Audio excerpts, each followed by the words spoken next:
Welcome to the Ethos Podcast.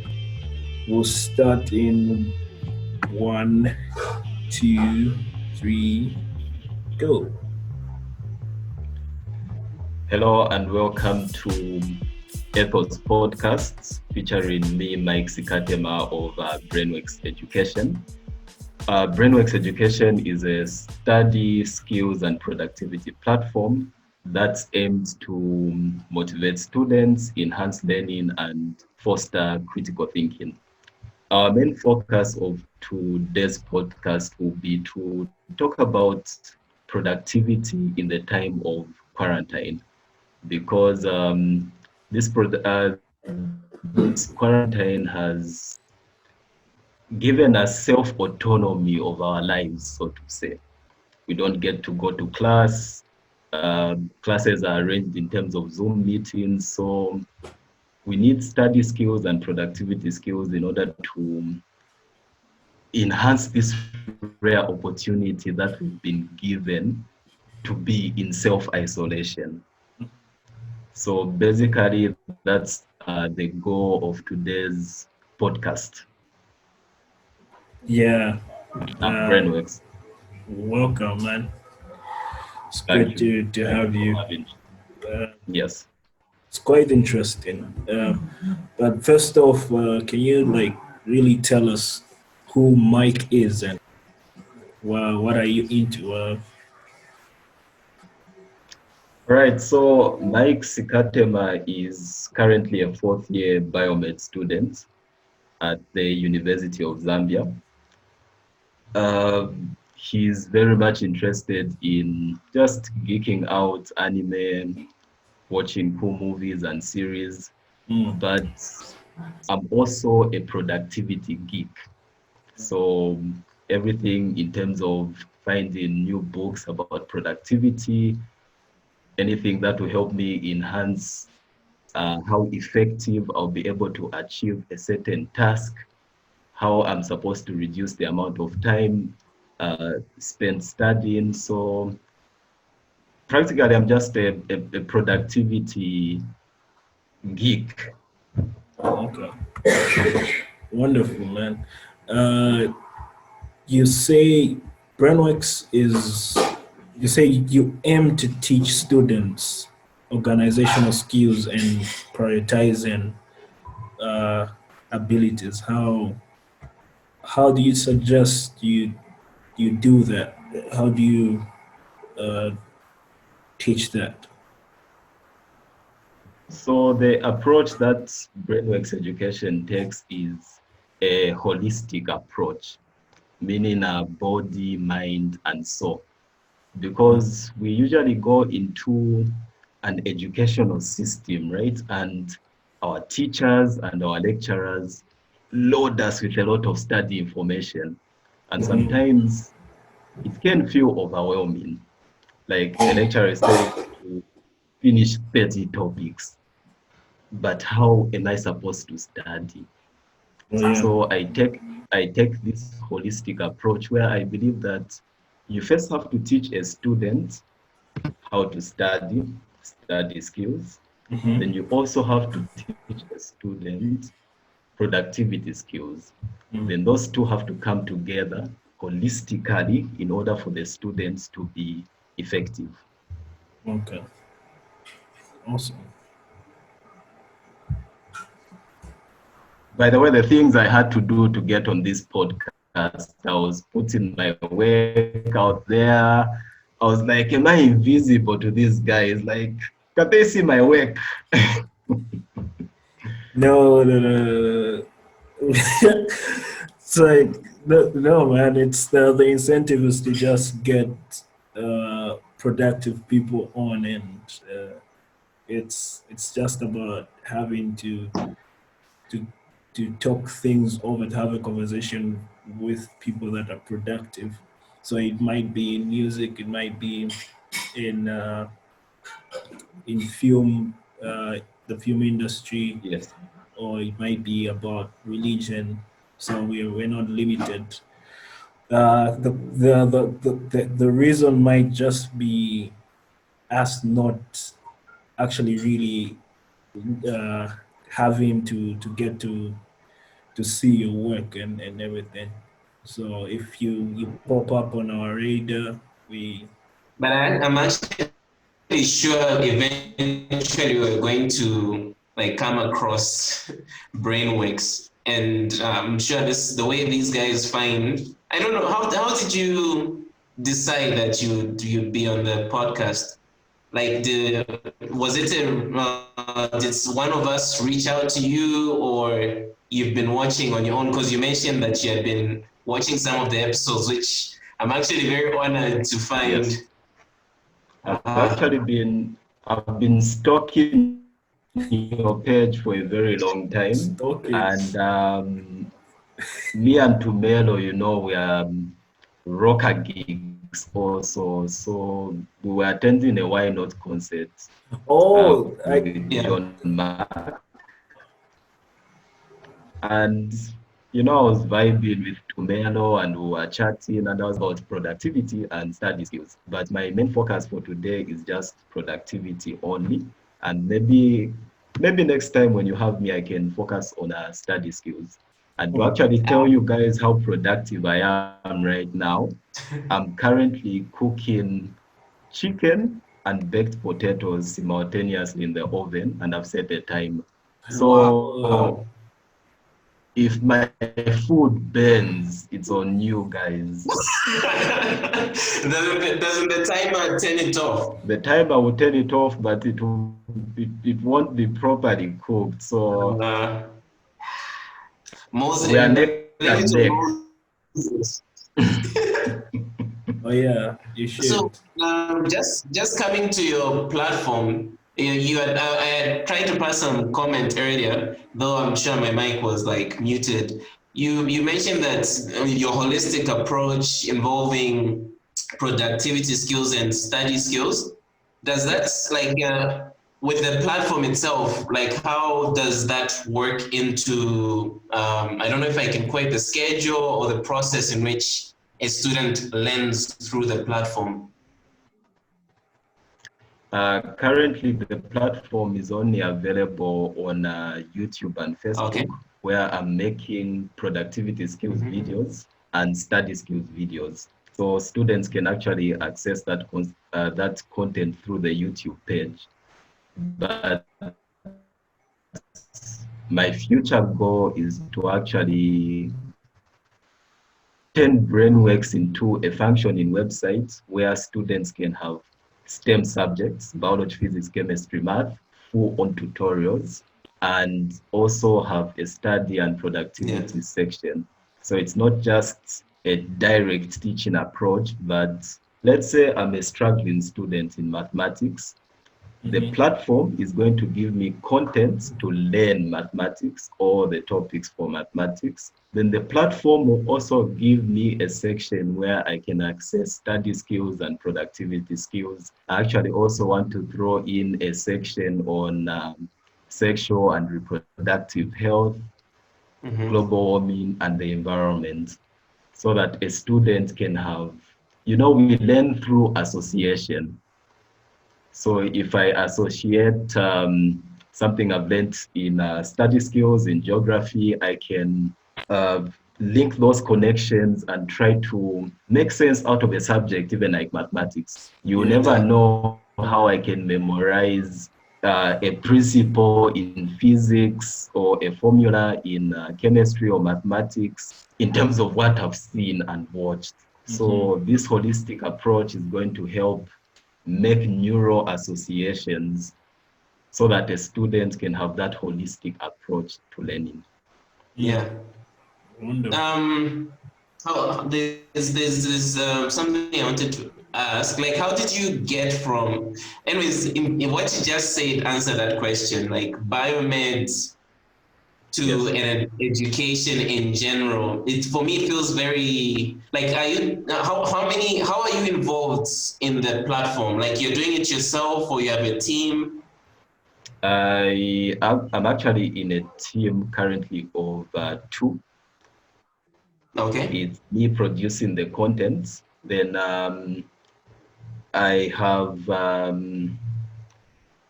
a content producer and a marketing specialist.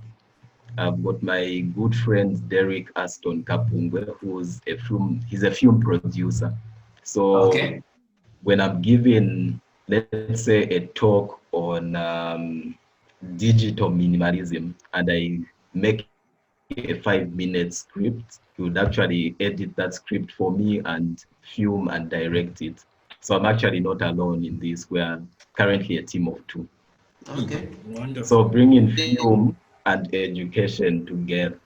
Uh, Yes. I like that. I'm actually trying to stalk you right now on YouTube. Oh yeah, so Okay.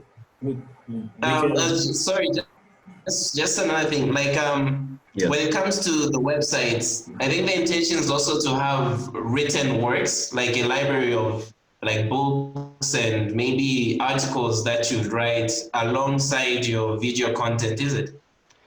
Well, we live in a culture where people are not really interested in reading. As you can see, we have TikTok now, which I find very disappointing. I'm not a TikToker, but we have to follow the trends.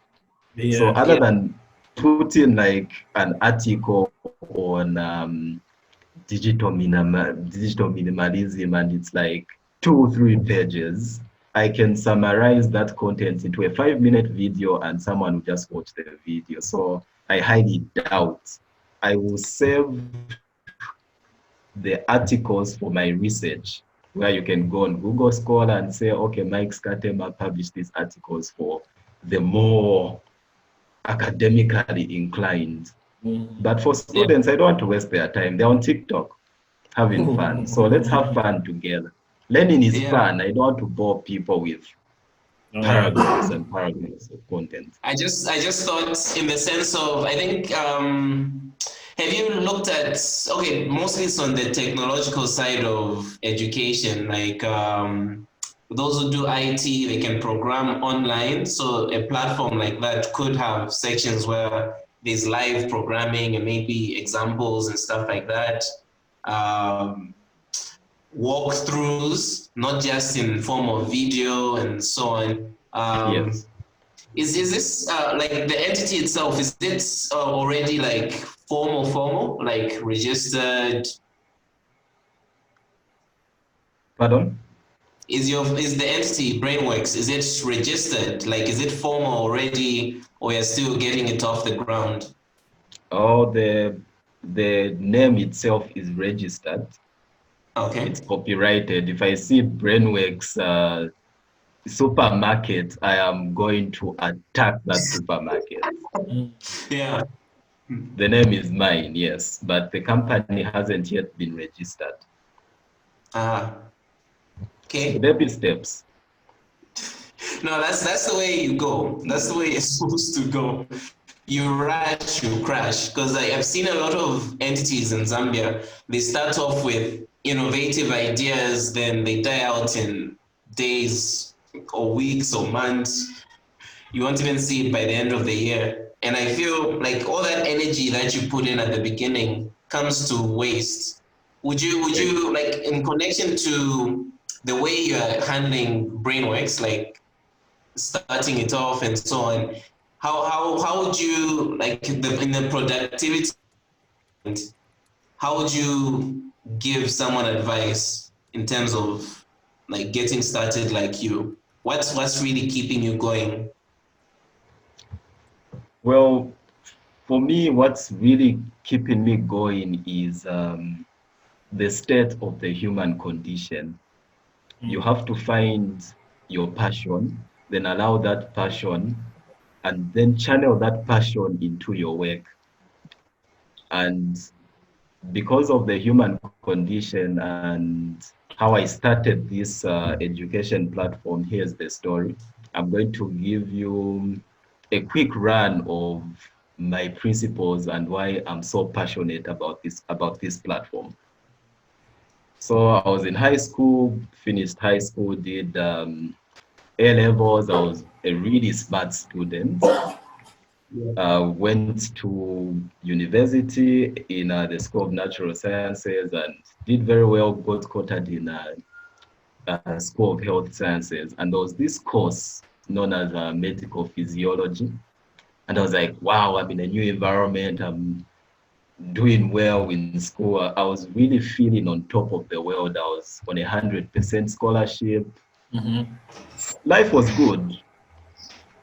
Then along the way, while studying and actually how the course content worked, my academic performance started going down for some reason. I was like, how come? Why am I struggling now when I was actually smart? I really didn't know what was happening. And what happened is that I failed the course. And when I failed that course, I did not go on part-time. By then, Ridgeway campus had strict rules such that if you fail one course, you repeat the entire academic year. Wow. And once you repeat the entire academic year, you lose your student bursary, you lose everything. And I literally lost everything. My bursary, my sense of self. I felt as if my career abandoned me. I thought as if science abandoned me. And it was within that year of repeating that year that I decided, you know what, Mike, you may be smart, but probably there's something that you may have done wrong. That's when I started immersing myself in a lot of research about productivity skills and about study skills. And because of all this knowledge, when I came back in that repeat year, my results just went up, my mental health improved, and I'm generally a happier person because of the intense research that I did. And I actually had to lose myself to actually find myself. So that's why I created BrainWorx Education to help people who may feel like, okay, I failed, what am I going to do? How am I going to improve my academic performance? How do I get out of that negative mind space and pick myself up? So that's the intrinsic motivation. You actually need motivation doesn't come extrinsically, it has to come from within. So once you find your intrinsic motivation in line with your life mission, whatever startups that you start will not fall. That's a very interesting. So that's what keeps me going. So my advice to people who want to maybe start a company or are thinking of starting an online platform like this is the motivation has to really come from within. It has to be intrinsic motivation and use that as a drive to push on. So I don't care whether I make money or not from this platform. It's about helping people. So just to give you a taste of the productivity and study skills platform, I want to introduce you to just a few PowerPoint slides on productivity in the time of quarantine. Okay.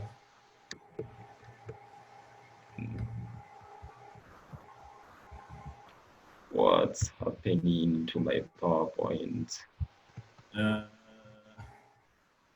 Hold on. These moments when we actually want to start a PowerPoint presentation and then things are not moving. 1 second. Mocha, are you still the host? All right. Oh, we good. All right. Okay, I'm back. So our objectives, I'm just going to introduce you to what productivity is. Then I'm going to give you my 5 tips of productivity. Then I want us to talk about something known as imposter syndrome because it's a trend that I've been noticing, sort of like something that's attacking people mentally, but they are not aware of. And I've noticed a lot of people suffering from imposter syndrome. So I just wanted to talk about what imposter syndrome is and ways of preventing it. Okay, let's get to it. So basically, what is productivity? So productivity is just defined as the amount of work output you're able to achieve per unit time. So productivity is not about studying for 12 hours a day or working 16 hours in a day or something like that. Productivity is about the amount of work output you're able to achieve per unit time. There's actually something known as delusions of competence, in which most students or workers in general think that they are getting so much work done when they are actually doing pseudo work. A student can be studying for like 8 hours plus, but they are on their phone, they are answering text messages, they are moving around. So that's pseudo work, and that's not productivity.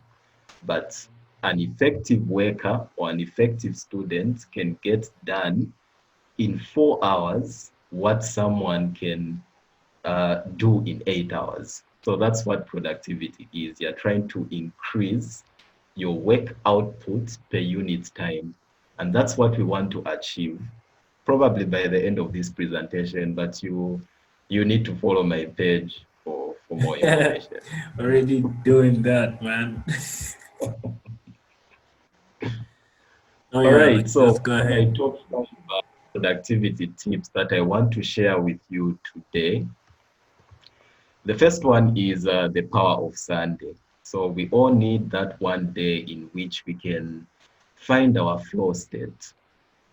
For me, I use that day as a Sunday because it's a day in which I can plan my week. So use Sunday as a way of planning your week. And trust me, when you plan your week, let's say from Monday to Friday, you say, Monday I have to be in class for a specific amount of time, then I have to get to work on Tuesday, then I have to get this assignment done by Friday, I have a deadline for work, etc. It can get very overwhelming to plan your weekday on a Sunday. But trust me, as you plan, that feeling of being overwhelmed will actually be changed with a feeling of purpose. And once you have that feeling of purpose, you'll be like, all right, I have a life, I have a purpose, I have to get things done. And you won't be stressed anymore because you're like, you've given your life meaning, you've given your life purpose by planning ahead of time on a Sunday. And it's also about finding your flow state. If you're working on a Sundays and your days off are on a Saturday, use that day to plan for the week ahead. If your day off is on a Wednesday, you can use that day to plan for the week ahead. So just find your flow state, find your Sunday, so that you can turn that anxiety and give your life purpose ahead of the week. Well, okay? Yeah. That's my tip number one. So the power of Sunday, find your Sunday. So tip number 2 is actually called the rule of 3. I like to use this rule because it works and actually is able to replace a to-do list. How many people have used a to-do list before? Yes, and you can list like 8 items, even 12 items. Completing it most of the time. Yes. And you won't be able to achieve everything that you put on that to-do list, and you'll be depressed. You'll be like, I tried out the to-do list and it hasn't worked. And actually, a to-do list, in my opinion, does not work. So I substituted a to-do list with the rule of 3. So every day when you wake up, or on that day on a Sunday, actually do this when you wake up, ask yourself, what are the 3 main important tasks I want to be able to achieve when the day ends? How did you come up with the number 3? 3 is a very spiritual number. It's everywhere. Okay. You can easily remember 3 items. So if you achieve your 3 most important items in a day, let's say whatever happens, this day won't end I have to finish this assignment. Mhm. Whatever happens, this day won't end. I have to go to the gym. Whatever happens, this day won't end. I have to visit my friend and have coffee and chat. Those are 3 items. If you've achieved those 3 items by the end of the day, you'll be less stressed and you'll be more happier than making a list of 12 items and saying, this is my to-do list and I'm going to start clicking. That won't work. That will only bring stress into your life. Well, okay, that was rule 2, the rule of 3. So the third rule that I want to talk about is known as deep work. So these are activities that are performed in a state of distraction-free concentration. So every time you say, I'm going to get this assignment done, find a workplace free of distractions and put your entire mindset, your entire focus into achieving that task. So what's deep work going to do? If you can follow my cursor, you're going to improve your quality of work. If you want to program a website and say, while you're programming your website, get rid of all the distractions, you're going to have a better quality website at the end of the day. You're easily going to acquire skills very efficiently. If you're practicing how to play guitar or you want to learn how to play piano, get rid of the distractions and focus your mind entirely. Deep work. If you're a student, deep work is going to enhance your memory retention. And it's also central to the law of productivity, which says that the amount of work achieved is equivalent or is equal to the time spent multiplied by your intensity of focus. So if you use deep work to increase your intensity of focus, you're going to become more productive at the end of the day. All right, that's my tip number 3, because I want us to finish fast. Okay. So that's deep work. Okay, cool, man. So tip number 4 is known as digital minimalism.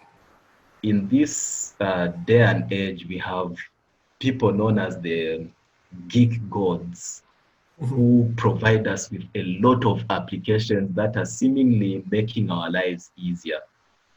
So we need a philosophy known as digital minimalism, where you ask yourself, this new technology that's being introduced, is it really necessary in my life right now? Am I going to benefit from this new technology?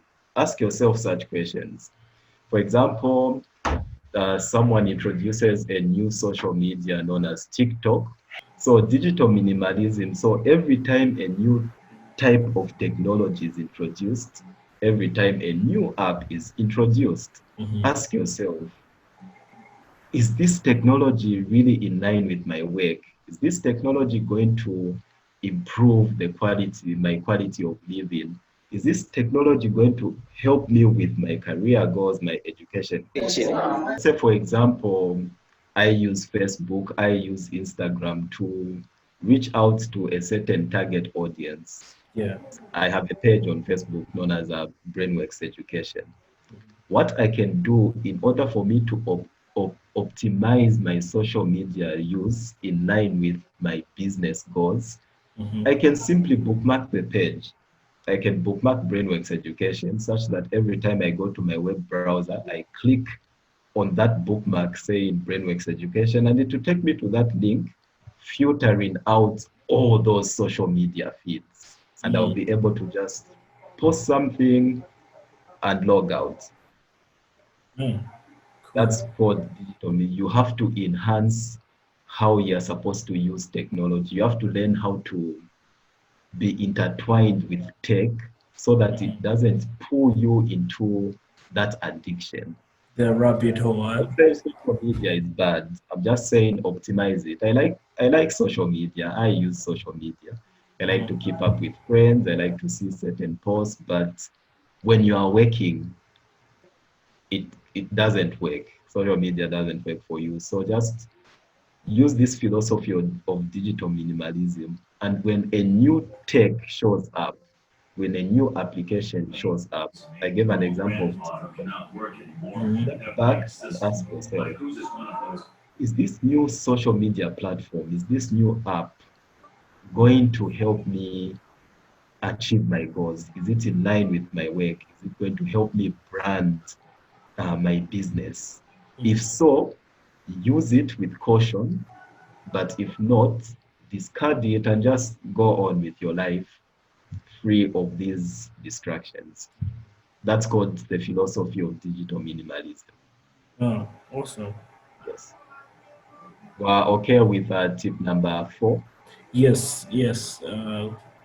Basically, it's for me. I make sure the only thing I do on social media is promoting the Ethos podcast itself and other pages that I manage. So I've I've been working towards less consumption of YouTube, uh, Yes. like the way I've done with Instagram and Facebook and Twitter. For the longest Yes. time, I haven't been on Twitter. My personal account, I haven't been like very active on Twitter because of you you'll get to, oh, let me check something on Twitter at 6, and you find that it is 10 hours. You're just scrolling tweets, looking at who's doing this and that. Exactly. And for some it's easier to like multitask or switch from looking at tweets and everything to doing their work. For some, it's like you are sucked in into just looking at that particular web, uh, or that thread in the. So it's quite interesting to have such a philosophy. It's something that And people should look yes. into. And Sorry. to also mention something quickly, that's Mhm. what they want.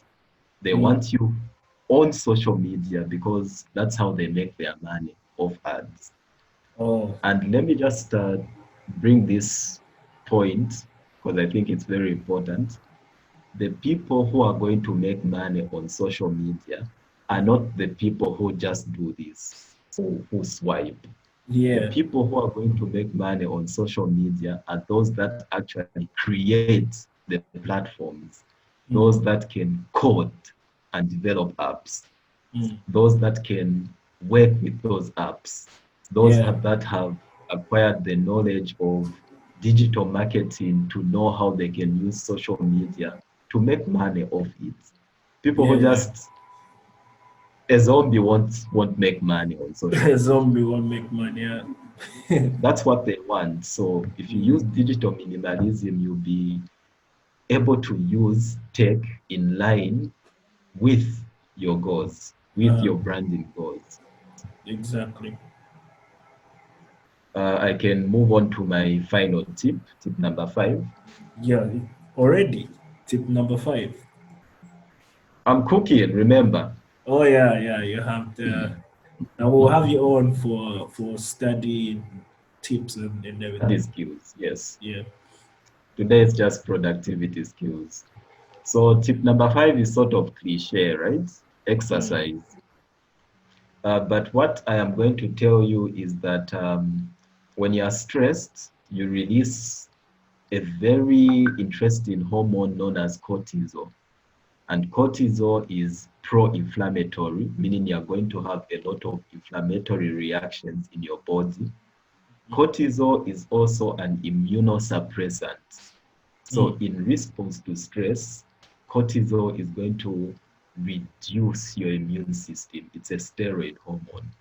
And cortisol is released when we are stressed. So to reduce the levels of cortisol in our body, we have to exercise. So exercise is going to release uh, certain certain chemicals. I don't want to get too technical. Certain chemicals that are going to act as an antagonist for cortisol and block its release, Mm-hmm. therefore lowering the levels of cortisol down, therefore reducing the inflammatory response in our bodies and boosting our immune system.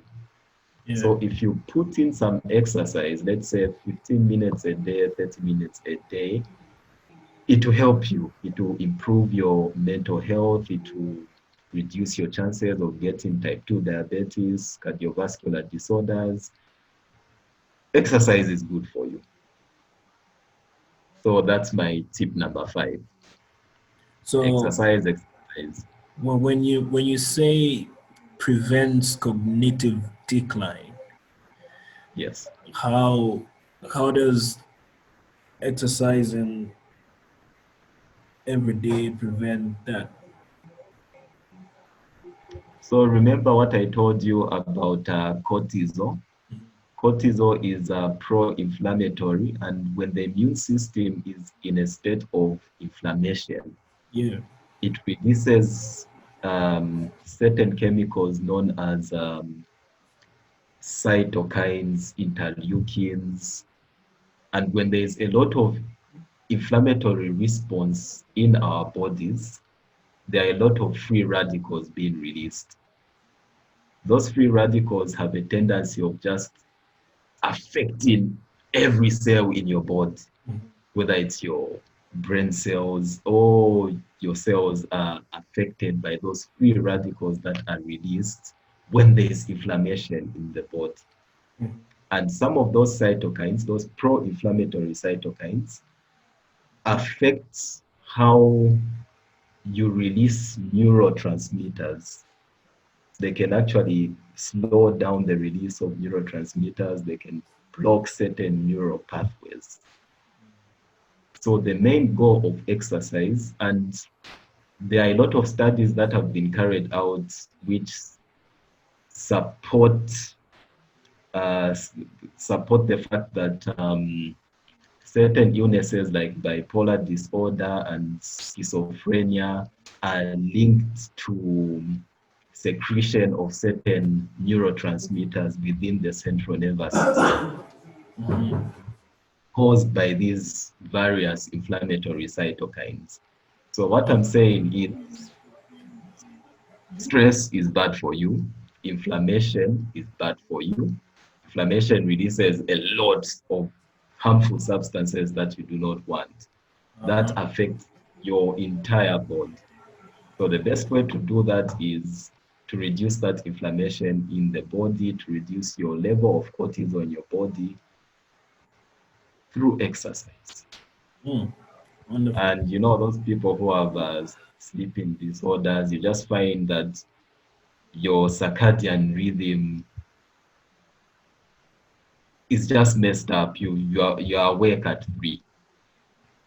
Sometimes you just need to exercise so that you just sleep tired. Oh yeah, Have a it good night's works. sleep. It actually works if you're not, like, for instance, if I'm not able to like sleep, just Yes. doing some push-ups, like maybe 50 push-ups, and you are done. You just go to sleep afterwards. I think I actually agree with what you're saying. Now, in terms of um, productivity and in having a work plan, have you ever heard of the technique called the Feynman technique? The It's, Feynman technique, yeah, yes. yeah. So compared to that, do you think? For me, I've been using that for the longest time. When I was in college and everything, that has been working. If I'm like studying anything, and it made me rather work smart rather than work hard. You get what I'm saying, right? So I Yes. would. Can you describe that Feynman technique? That of issue for.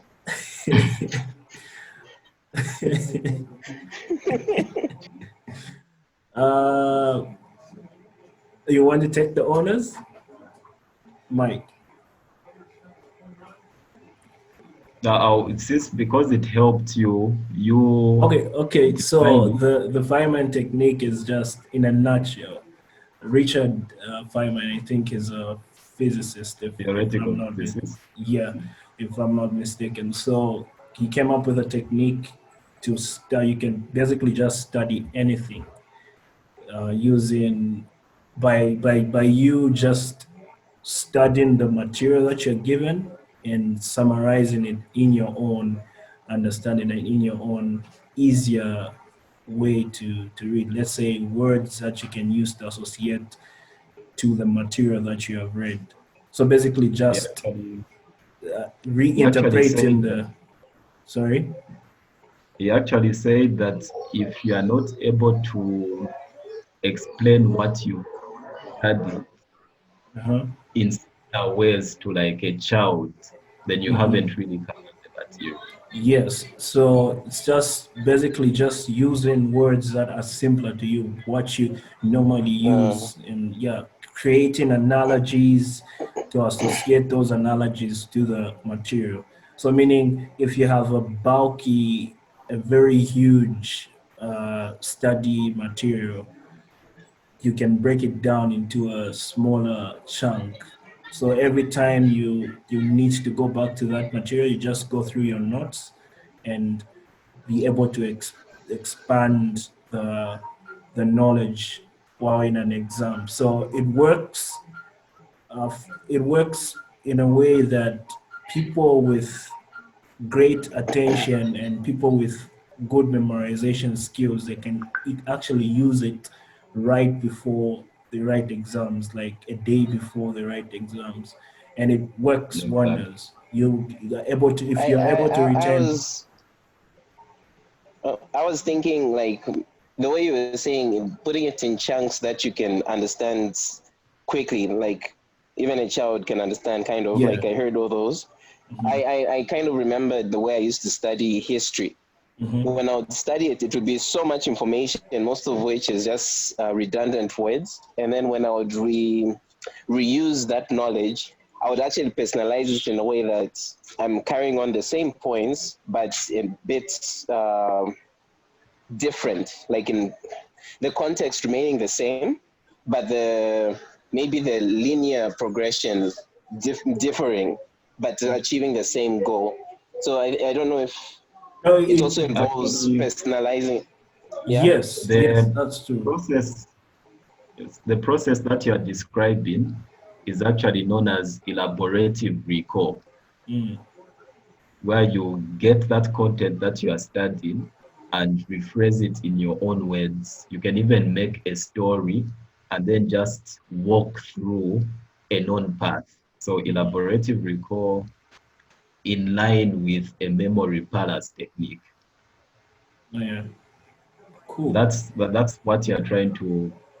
Guys, why are you making me talk about study skills?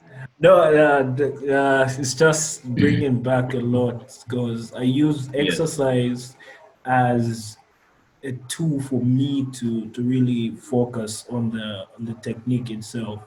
So I would the 5 minutes break I would take, I would rather maybe like go for a jog and or maybe just walk around in the room and do it and start and going back to the content as well. So in line with productivity. So how who should use, is it like specific or for those people, because the story you just described to us, you talked about people who are not really who are really chronic procrastinators, right? That Yeah. but with you it's not that you procrastinate, it's with maybe the approach of you studying wasn't really of sound. So for you it's about actually getting into it in a smart way rather than doing it the hard way. So what is this productivity approach? Who is it for? Who can benefit from this the most? All right. So this productivity and study skills platform is aimed at helping struggling students improve their grades. That's the first category of people who I'm trying to target.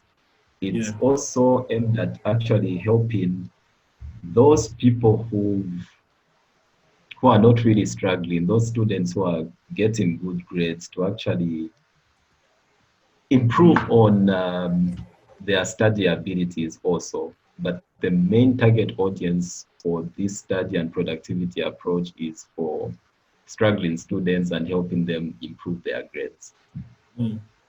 So it's not really specific to, let's It's say, for high school. everyone. It's for everyone. Okay. High school students, college students, people who are working, people who want to acquire new skills, and also those people who are self-taught, because I believe you don't really have to go to school or college to acquire a skill. Yeah. Okay. You can buy a textbook and actually teach yourself a lot of things. So if you can have these study and productivity techniques, they'll help you learn how to learn, basically. That's the best statement that I can say. Awesome. Teach people to learn how to learn. Yeah, exactly. Yes. Yeah, you say this is mind, soul, and body. Do you let's just delve in directly. Do you like associate your what you have done so far to a deity? Do you attribute that to, let's say, let's say God, for instance, the Christian faith, or yeah, basically the question, what do you believe in? All right. So not to throw shade on a certain someone known as Okay. Rosias Watwambo, the exams made easy guy, who literally throws a Bible on everyone's face and says, the reason why your child is not doing well is because you have to add church to the mix. What I'm trying to, my platform is an evidence-based platform, Okay. scientifically based platform, where I have researched a lot on topics such as neuroscience and cognitive behavior. So in psychology, in medical practice, in scientific practice, we have to separate our religious beliefs from our scientific beliefs, because the main goal is patient care, good patient care. So to actually treat a patient, you shouldn't throw in your religious beliefs, because that's not what's going to cure them of their disease. Yeah. So learning how to learn a holistic approach that is scientifically proven, evidence-based. No, And but sorry yes, for interrupting. But personally, aside from BrainWorx, aside from productivity and everything, and the research you've done, personally, how do you cope? How do you subscribe to your deity or something? uh, personally, I don't believe in religion, but I do believe in spirituality. I believe you don't have to always attach a deity to for everything to make sense, because if you attach a deity to everything, you lose your sense of curiosity. So I don't believe in religion, but I do believe in spirituality, where you can go outside and see the sun rise or observe plants blooming in the garden and have a sense of awe, a sense of spirituality, and say, you know what, we really are in an amazing universe. And in that way, to me, it's actually very spiritual to actually feel like, okay, we live in a closed thermodynamic system with chaos theory and order, and everything just seems to make sense and in itself is spiritual. If I start adding deities, that would be self-limiting, because what if I'm a Hindu or a Christian or a Muslim? I don't like religious wars. Religious wars won't solve world problems. What Yeah, will solve world problems is spirituality, having a sense of awe and wonder in nature and the universe. okay. So in line with that, with having a sense of wonder and greatness. So what Yes. gives you the a sense of wonder actually in the world? What gives me a sense of wonder is in believing that we only have one life. Once we're dead, there's no coming back. I won't be floating in the ether or in purgatory or whatever weird spiritual realm. So for me, knowing that this is the only life that I have gives me purpose. One life only, to achieve wonders, to make a mark in improving other people's lives. That to me gives me purpose, it gives me awe, it gives me wonder. Just one life. Not even Christians, they are not willing to die to get to heaven. Somehow they know they Not only have one true. life. If Not someone tells true. me there's a heaven and I'll die, I'll be wishing for death every single day. I'll be like, let me just die and just be in heaven with God. Mm. So in that No, but self-limiting, that's not really what Christianity is about. I am a Christian. So, I mean, yes. this is like a Pandora's box we can open. I'm sure you have your chicken burning and everything, but yeah, we can still go on if you want to discuss that. But yeah, so what gives you a sense of wonder is in humanity and everything. Um, Spirituality in itself is a broad term, right? You have to be, for me, I feel I have to be very sure of what I am talking about and of what I believe in for me to have a sense of purpose or maybe why I am doing that, you know. So that's like a very deep, if I can use that word and everything. It's quite. There's a lot of things involved. So specifically, what uh, like you have said. Anyway, I know you've elaborated on everything in itself. I don't know. I don't. I think I need like a connection to because science and spirituality I don't think Mhm. they coincide or something.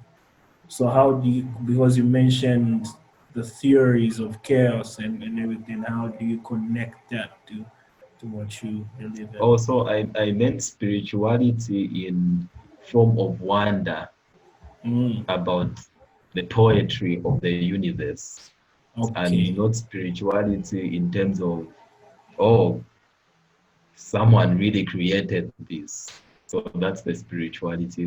We have less than a minute. Maybe so. Do you Should want we to log go on? on? Oh yeah, Yeah, we sure. wrap Let's up. let's have another 10 minutes. Okay, man. Okay. Coming up, God. Does he exist or does he not? Nah, let's not argue if you did not, huh? Stay tuned. I'm giving people a confession. And yeah, can begin. So yeah, So the we. last part is just on imposter syndrome. Imposter syndrome is a state in which people don't actually believe in their accomplishments because of past trauma, because of past failure. And when they finally pick themselves up and start to improve their lives and start to achieve certain goals in their lives, they start to feel as if they are not worthy of those achievements. They actually start believing like they are frauds. Mhm. This has happened to me where I actually felt Wait, why are things actually becoming easier?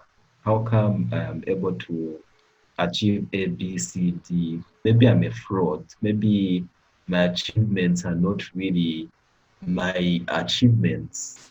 So I actually experienced imposter syndrome where I actually thought my achievements are fake. Mm.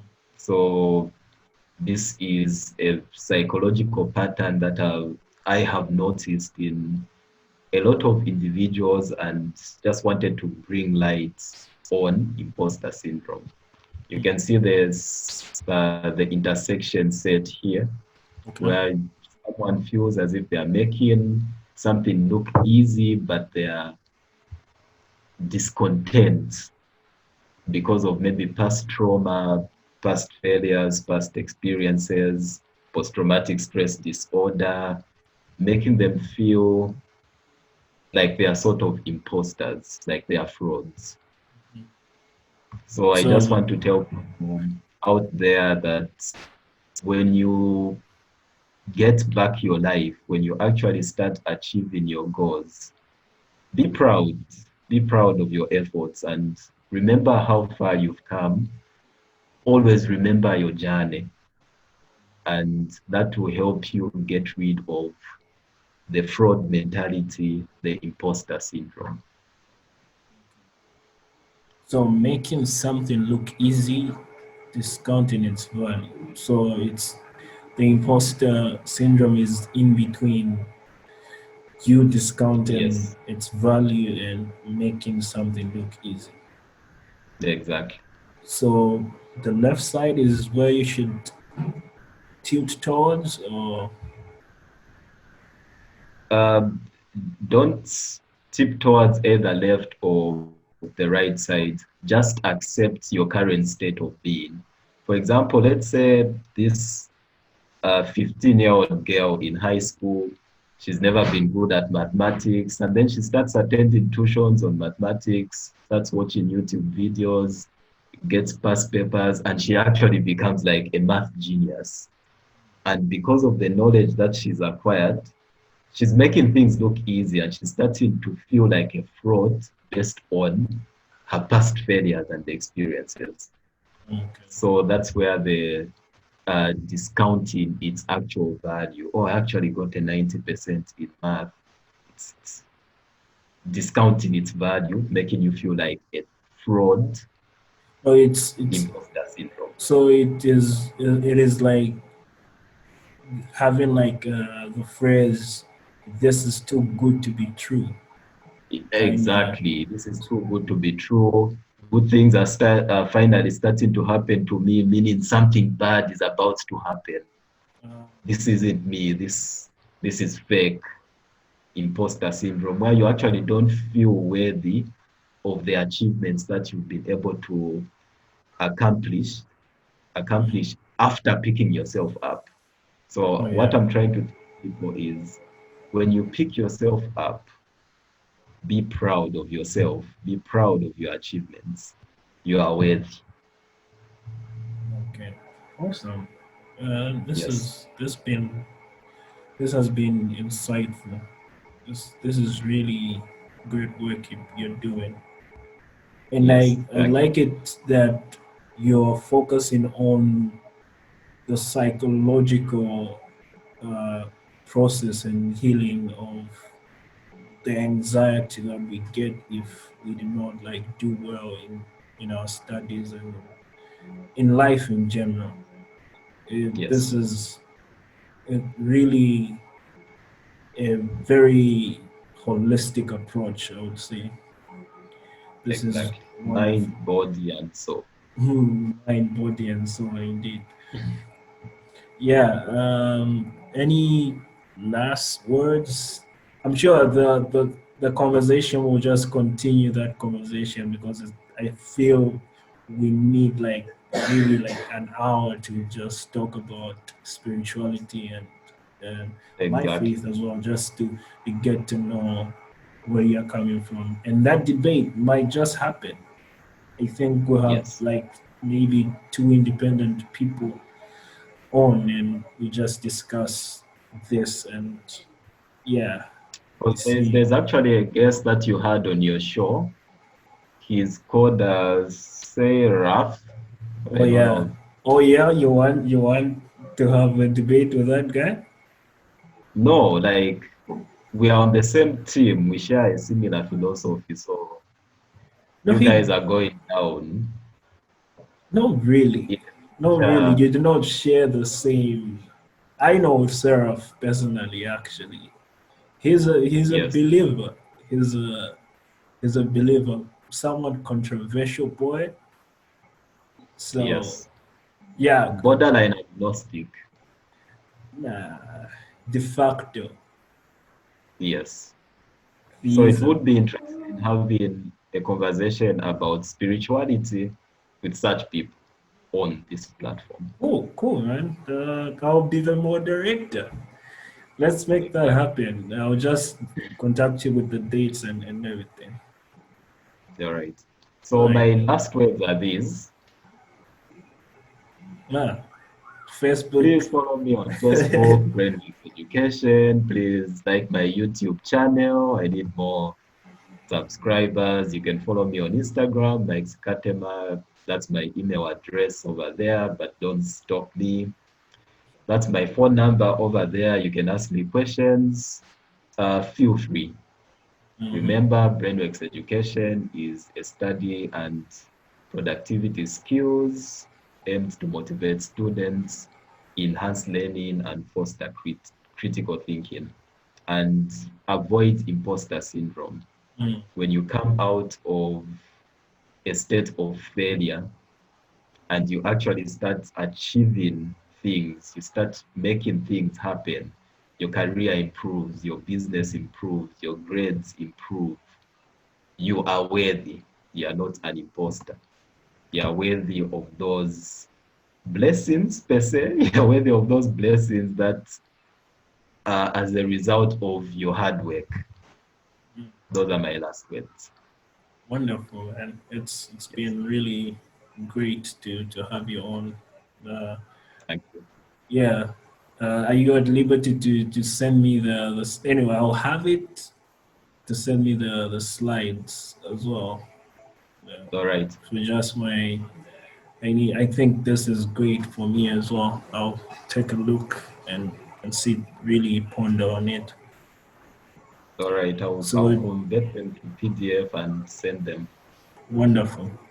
So it's been All right. great on the Ethos podcast with me, Moses Chilunika, and Peter Konkola, who's really busy. And Melo has been under the weather for a while now. Get well soon, brother. And thank you, Mike, BrainWorx Education. Uh, you're really doing great work. Thanks. Peace. Bye. You're doing like a namaste. Okay, man. Thanks.